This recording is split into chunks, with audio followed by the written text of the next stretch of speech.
So hello dear students, कैसे हो? आपकी पढ़ाई बहुत अच्छी चल रही है। तो इस वीडियो में हमारा चैप्टर नंबर 16 एंड ये लास्ट चैप्टर है हमारे क्लास 10 साइंस का, जिसका हम 1 और 2 मार्क्स के जो भी एमसीक्यू आने वाले हैं आपके सीबीएसई एग्जाम्स में, उसको हम कवर करने की कोशिश करेंगे। तो आइए वीडियो को स्टार्ट करते हैं बिना टाइम वेस्ट किए with question 1। List any 2 cause of deforestation taking place. तो आपको जो भी कॉज है डिफॉरेस्टेशन ऑफ जो भी हो रहा है डिफॉरेस्टेशन, उसको आपका 2 कॉज लिखना है। तो सबसे पहला हम लिख देते हैं meeting the needs of the growing population and using land for housing. तो ये हमारा फर्स्ट कॉज हो जाता है अनसेटिंग ऑफ इंडस्ट्री। तो यहाँ पे 2 कॉज हो गया हमारा। तो 2009 का ये क्वेश्चन है, सीबीएसई 2009 में ये आया हुआ क्वेश्चन है। तो 2 कॉज में आपका काम चल जाता है। बट यहाँ पे अगर ये आपका 3 मार्क्स में अगर पूछ दे तो यहाँ पे थर्ड पॉइंट भी आप जोड़ सकते हैं, कन्वर्टिंग इनटू एग्रीकल्चर लैंड। ये भी हमारा थर्ड पॉइंट हो सकता है। तो हम नेक्स्ट देखते हैं हमारा question number 2। Name any 2 forest product each of the which is the basic of some industry. तो जो आपको फॉरेस्ट प्रोडक्ट बताना है, जो बेसिक ऑफ इंडस्ट्री, जो भी हमारे फॉरेस्ट से चीज़ें निकलती है एंड कोई भी इंडस्ट्री होती है, तो उसके बहुत सारी चीज़ें होती हैं जो डायरेक्ट हम इंडस्ट्री में यूज़ कर सकते हैं, बहुत सारी चीज़ें होती है जो इनडायरेक्टली हम यूज़ करते हैं। बट जो भी चीज़ें होती हैं हम नेचर से ही लेते हैं। तो टिम्बर वुड जो होता है use for making paper and furniture बनाने में, जो टिम्बर वुड होता है, ये बहुत इंपॉर्टेंट पॉइंट हो जाता है आपका, जस्ट बिकॉज ये टिम्बर वुड आपके यहाँ पे ही नहीं, कॉम्पिटिटिव एग्जाम में भी आपको पूछे जा सकते हैं। टिम्बर वुड वुड या फिर जो भी पेपर फर्नीचर बनाए जा सकते हैं, कौन से वुड से बनाए जाते हैं, तो ये टिम्बर वुड हो जाता है। तो latex of the rubber plant, तो इन मेकिंग टायर्स बनाने में जो भी लेटेक्स लेते हैं हम रबर प्लांट का, वो हम लेते हैं। Resin and gums use in the paints and जो भी वर्निसेस होते हैं उसमें रेसिन लेते हैं। 2 पॉइंट्स आपके ही पूछे गए थे, बट यहाँ पे आप 3 लिख सकते हैं। तो नेक्स्ट देखते हैं हमारा क्वेश्चन नंबर जो भी हो जाता है next question. Mention any one negative effect of an affluent life style of an environment. तो जो भी अफ्लुएंट लाइफ स्टाइल है उसका निगेटिव इफेक्ट लिखना है। एंड जैसे कि मैं हर वीडियो में ये डिस्कस करता हूँ, जो चीज़ें होती है पॉजिटिव होती है, उसकी निगेटिव साइड भी होती है। तो आपको अगर निगेटिव बोला गया है तो आप पॉजिटिव वे भी लिखाएंगे, जस्ट बिकॉज इसका एक पॉइंट मैं बता देता हूँ। पॉजिटिव हमारा जो भी लाइफ स्टाइल है, उसका जो पॉजिटिव लाइफ स्टाइल एनवायरनमेंट पे ये है कि हम जो भी होते हैं, हम इन्वायरमेंट को ऐसा नहीं है कि हम बस इन्वायरमेंट से कुछ चीज़ें छीन रहे हैं, और इन्वायरमेंट को बहुत सारी ऐसी चीज़ें हैं जो दे रहे हैं, जस्ट बिकॉज हम एक अच्छा इकोसिस्टम अपने इन्वायरमेंट को अभी भी दे रहे हैं। ऐसा नहीं है कि ह्यूमन बढ़ रहे हैं तो जिससे इन्वायरमेंट को बहुत नुकसान पहुंच रहा है। बहुत बहुत जगह ऐसी चीज़ें हैं जहाँ हम इन्वायरमेंट के जो भी फायदेमंद वाली कामें कर रहे हैं, जैसे हम CO2 जो भी रिलीज़ करते हैं, उससे क्या होता है, जो भी प्लांट होता है उनको ग्रोथ में हेल्प होता है, जो भी हम एज अ रिजल्ट ले सकते हैं। बट जो भी पॉजिटिव साइड है वो बहुत छोटी है, एंड निगेटिव साइड हमारी जो है वो बहुत बड़ी हो गई है। तो हम देखते हैं इसका।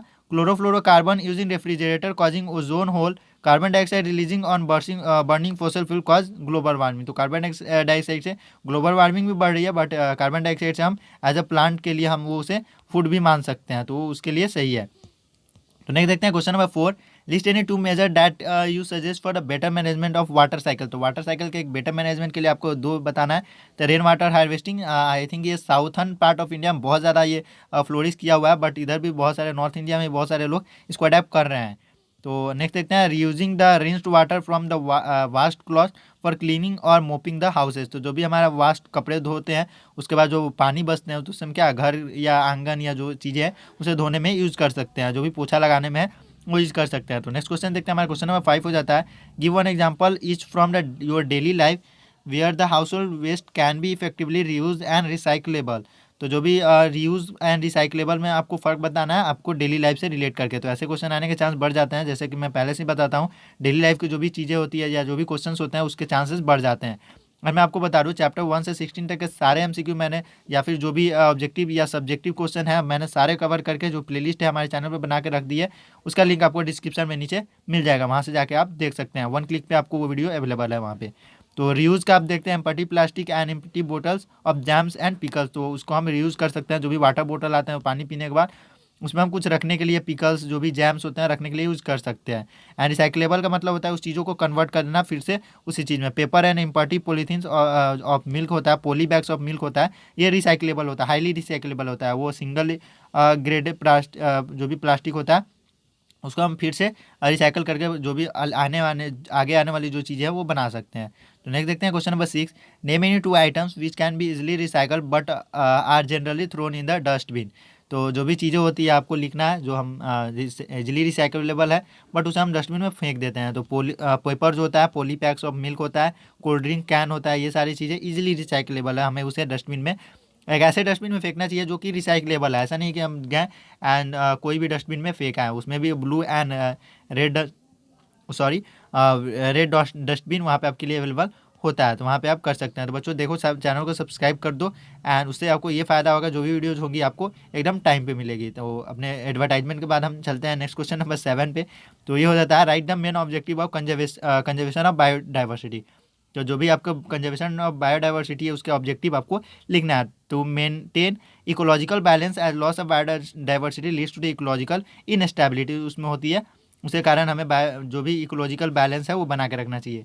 एंड नेक्स्ट देखते हैं, sustainable management of natural resources important question जो भी हमारा 8 है वो देखते हैं। Water is a valuable resource, list 2 ways that you would suggest every family members to save resources.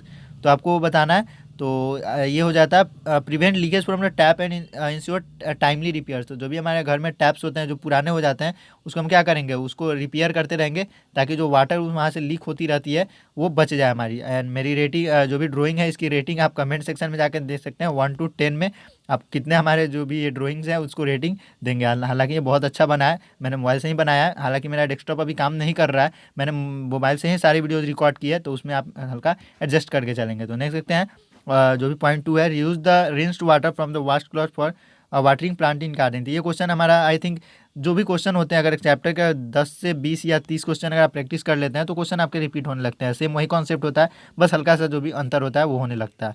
तो नेक्स्ट देखते हैं हमारा क्वेश्चन नंबर जो भी है 9, we need to manage our resources. हमें अपने रिसोर्सेज को मैनेज करने की ज़रूरत है। List 2 reason to justify your statement. तो इसका ये क्वेश्चन आया हुआ है 2014 में। आपको कोई स्टेटमेंट सपोर्ट करना है, अपने जो भी स्टेटमेंट को सपोर्ट करने के लिए कोई और स्टेटमेंट देना है। तो for equitable distribution of resources so that all people get their benefit. तो ऐसा नहीं होना चाहिए कि रिसोर्सेज अगर है तो केवल एक पर्सन के ही यूज़ में रहे, वो उसे हम ऐसा कर सकते हैं कि सारे लोगों के यूज़ में होना चाहिए, तभी हम उसे जो भी मैनेजमेंट ऑफ रिसोर्सेज तभी हम उसे अच्छे से मानेंगे।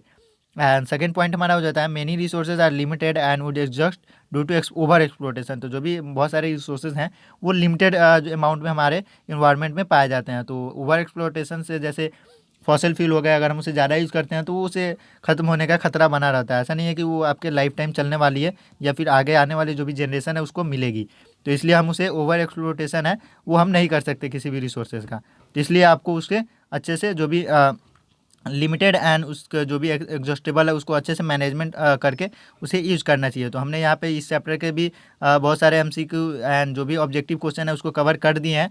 तो उसकी प्लेलिस्ट की जो भी लिंक है हमें आपको डिस्क्रिप्शन में दे दिया है मैंने। एंड जो भी वीडियोस है उसके 1 चैप्टर वाइज, जैसे आपको चैप्टर 6 देखना है तो उस पर अगर आप क्लिक करेंगे तो आप डायरेक्ट उस चैप्टर के वीडियो पे पहुंच जाएंगे। ऐसी भी लिंक्स हमने डिस्क्रिप्शन में दे दिए, तो वहाँ से जाके आपको ढूंढना ना पड़े, इसलिए मैंने सारी चीज़ों को वहाँ पे मेंटेन कर दिया। तो वहाँ से जाके देख सकते हैं आप। एंड आपको अगर चैनल अच्छा लगा हो एंड वीडियो अच्छा लगा हो तो चैनल को सब्सक्राइब जस्ट करके एंड चैनल को, ग्रोइंग चैनल को एक सपोर्ट जरूर देंगे। तो मिलते हैं बच्चों अगले वीडियो में अगले टॉपिक के साथ।